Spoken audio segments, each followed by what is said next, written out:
കനത്ത മഴയിൽ പാലക്കാട് 150ഓളം ഏക്കർ നെൽകൃഷി നശിച്ചു. പാലക്കാട് മുതലമട ആന്തിയറ പോത്തൻപാടത്താണ് കൃഷിനാശമുണ്ടായത്.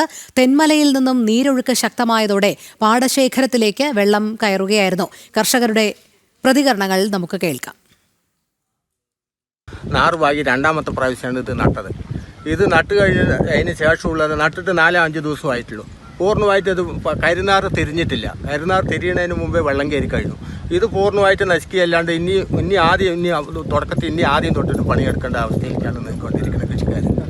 അതുകൊണ്ട് മറ്റേ കൃഷി മുഖാന്തരമോ അല്ലെങ്കിൽ ഗവൺമെൻറ്റിൻ്റെ ഭാഗത്തുനിന്ന് എന്തെങ്കിലും നടപടികളില്ല പറഞ്ഞാൽ ഞങ്ങൾക്ക് ഇത് മുന്നോട്ട് കൊണ്ടുപോകാൻ വലിയ പ്രതിസന്ധിയാണ് സാറേ.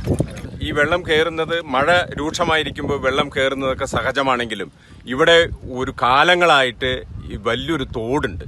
ആ തോട് കറക്റ്റ് ചെയ്താൽ അതിൻ്റെ വീതിയും ആഴവും കറക്റ്റ് ചെയ്യുക, എല്ലാം തന്നെ തോട് കയ്യേറിയിരിക്കുകയാണ്.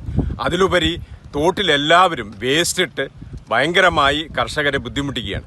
അത് അധികൃതരെ ഇടപെട്ട് അത് എത്രയും പെട്ടെന്ന് ആ തോടിൻ്റെ അളവ് കറക്റ്റ് ചെയ്ത് മുന്നോട്ട് പോയി കർഷകരെ സഹായിക്കണമെന്നാണ് ഞങ്ങളുടെ അഭ്യർത്ഥന.